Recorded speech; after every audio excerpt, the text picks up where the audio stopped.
tournament. Shockwave has been absolutely insane tonight, Sethlon, Yes. and I cannot wait to see this losers match. TBL Nomad versus ATX HaKii. Yes, both play very interesting characters. So why don't you maybe frame this match for us? Well, he's playing Samus, so this is gonna be he's weird. playing the Ganondorf. His Ganondorf is actually good. Yeah, he knows how to use Ganon. Yo, I gotta get the Ganon Ditto then, man. I love Yeah. Ganondorf. I love playing this Ganon. No, oh, and he's got the BB tag. Is he doing it for the homies? Shout out to Neptune and me. Not Probably not. Probably. He was using BB in my games against him as well. No, man, he's low-key #1 Brown Battalion fan. That's what it is. Oh, That's why he plays Ganondorf. That makes sense. He's doing it for us. No, but regardless of who he's doing it for, you know, he's definitely going to have a bit of a tricky time when it comes to dealing with Samus, especially if Samus is able to get a projectile game started. But that's why we're seeing Nomad play this so close to face. He doesn't really want to deal with too many of those projectiles because, as you're seeing, not only is the charge shot and the side B an option, but even that Zair. Yeah, Zair so especially good. is going to get him in trouble. Because that's going to be like the main thing he has to get through when he's actually pushing into him. So here's what I'm thinking about. I feel like HaKii's going to have the easier time when it comes to actually building that percentage. But when it comes to clearing away those stocks, it's going to be all about Nomad. If he can find one of those openings. Yes. It doesn't take much. A solid bear at around 90? Bear, that's forward it. smash, up air, down B. Yeah, it all kills. Pick whatever. Yeah. You can pick whatever. Ooh. Oh, pretty ham, actually. Trying to maybe do something like a run-through into a Wizard's Foot. I like it. Yeah. I like it. And he attempted to go for that F-tilt, which is another fantastic KO option. Yes. But those quick jabs from HaKii were able to stuff that out before it could execute. One thing that I've seen from HaKii a lot, I love these falling up airs that he's doing because he's able to cancel out of them into a lot of other attacks afterwards. You know, we've seen a fair share of screw attacks which have been racking on a lot of percentage so far on Nomad. Yeah, really good job using the bombs there, to setting them up on top of each other, layering, and gives a good job of setting out constant boxes. Ooh, am I gonna kill? Oh, not quite. Thought it might. HaKii dropping down, trying to clip Going with his Zair. super deep. Yeah, but now is the scary time, though. Now is when Ganon has rage. It's true. Ganondorf with rage, so scary. He gets the grab. He's not going to find too much off of it. HaKii stranded on that platform. Gets hit by that final hit of that up B. Great shielding, though, by Nomad.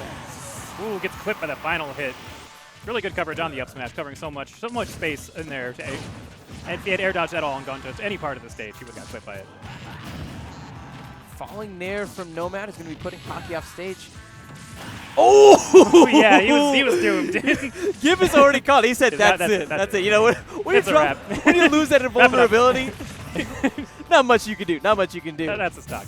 Nomad able to go ahead and... Just go ahead and start lowering the curtains. Yeah, a little bit. You know, he's been able to welcome HaKii to the jam. A little bit. But again, Nomad, off stage, eating up a lot of percentage here. You know, and he's right back. That's true. He doesn't need much to catch up. He just needs a couple stray hits. Good lord. And what kind of a clash was that? What did he do to clash with the down smash? Can we get an instant replay on that? Yeah. Up smash, you know. Most of the time, the up smash is used primarily as a baiting tool because you can interrupt out of that so quickly. Extremely fast, extremely safe. Ooh, surprise down air. That almost killed him off the ground. I just like to point that out. Oh, God! Oh, my God! All the butter in the world with that down smash.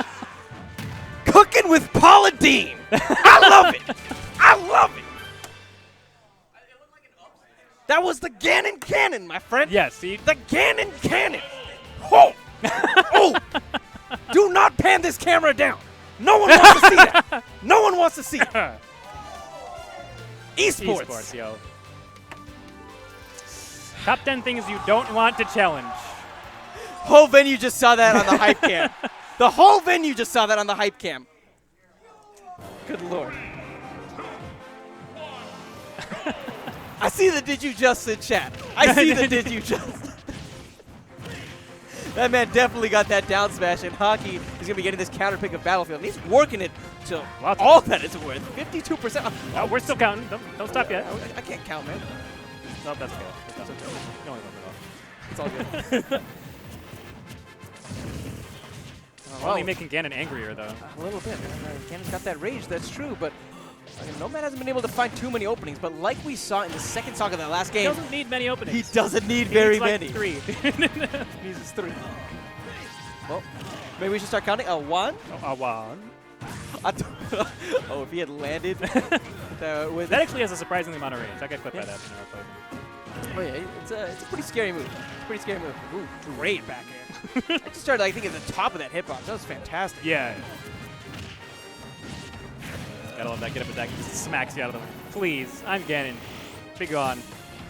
I claim the stage in the name of the Gerudos. Oh, that was great. Two things that HaKii did, two quick change-ups that worked really nicely for him, was he used his shield a lot more, right? And that worked out in two opportunities. One of them gave him a lot of damage. The second one set up. Oh my god, what the hell was that? Samus taking off her suit real quick, pretending to be Zero Suit. Are you serious about that?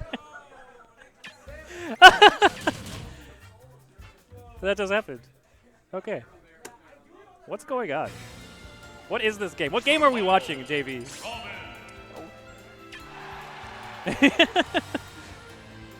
Holy god! This entire match is just odd shots! This entire match is just odd shots! It doesn't make sense. I don't understand what's happening. I apologize to the headphone users. Let me just say that real quick. HaKii taking game number 2 in an even more stylish fashion than Nomad, and Nomad busting up this Robin for game number 3. So you face off against this Robin. Now tell me a little bit of the interesting things that Nomad does. This Robin's overall fairly simple. I mean, the standard zoning, using the charging neutral B, using side B to set up the proper frame advantage whenever his opponent starts respecting the neutral B zoning. Forward airs to, to control space in front of him. All fairly standard. Fairly standard Robin stuff. He does have a really good control of the items, as I've mentioned from him, bank shotting me with his with the item off stage in the books. And I'm really looking forward to seeing, I guess, how some of those combs come into play. Yeah, good follow-ups off of the. Ooh, catch that back air though. Really big. HaKii able to go ahead and shut down that stock very quickly. And now we have Nomad at quite the deficit. I mean, he's been playing, I think he's lost stock 1 almost every single game in this set, not? I believe so, yeah. Playing from behind, not something new for a Nomad. But I'm curious as to what kind of finishes we're really going to be expecting from him. Yeah, it'll be pretty hard. Robin's not a character that has really great KO power. And, I mean, he's got decent zoning, but Samus also has ways to interact with Robin when he's doing that. Ooh, oh, that was a very risky gamble. So one thing a lot of people don't know is that Arc Fire is not actually safe on shield. If you shield it and then roll immediately, you can jab Robin before he's out of the animation. Which is one of the reasons why I dropped the character, actually, is because I was like, oh, so side B zoning is just not good. Okay, good enough. Yeah, it's not something you see people do a lot because it's, it requires extensive knowledge of a strange character. Great grab there from HaKii. Looking for the down air. Ooh, gets clipped by the recovery. Nice. Setting up the Arc Fire on the ledge. Covers a lot of the options. And now he's got Book in hand. Book will kill if he hits with it right now. Let's see if he can maybe make that option collide. HaKii's not afraid to go and drop down. Oh, the thing is, he loses way. his vulnerability so many times. Oh my god, the behind the back would have been insane. That would have been that would have been NBA Street Volume 2, man. He's doing a really good job just like juggling these in the books off of Samus' stuff. And finally able to go and close out the 11 stock. sword up air will definitely kill at that percent. So he needs to figure out ways to close his percent gap quickly. You mentioned that you used to play a bit of Robin. What kind of tools does he really have to build up that percent? Not too much. Down throw will combo into jab, like up tilt. So if he does get a throw, he will get some damage. But side B, the fully charged neutral B will also, or the 3 charge rather, neutral B will sets up pretty well for damage. I'm liking that Nomad's decision making here. He's playing it much closer, a much closer zoning game rather than a full screen zoning game. Oh! That charge shot. If you give HaKii that room to breathe, he will charge up that charge shot and he will snipe away that last Yeah, worth noting is that if Robin is charging his neutral B, to cancel it in the air, he has to air dodge. He can't do like some characters like cancel their stuff and then get to do whatever they want. He has to air dodge. So I guess that's why HaKii did that, because he knew. That's true.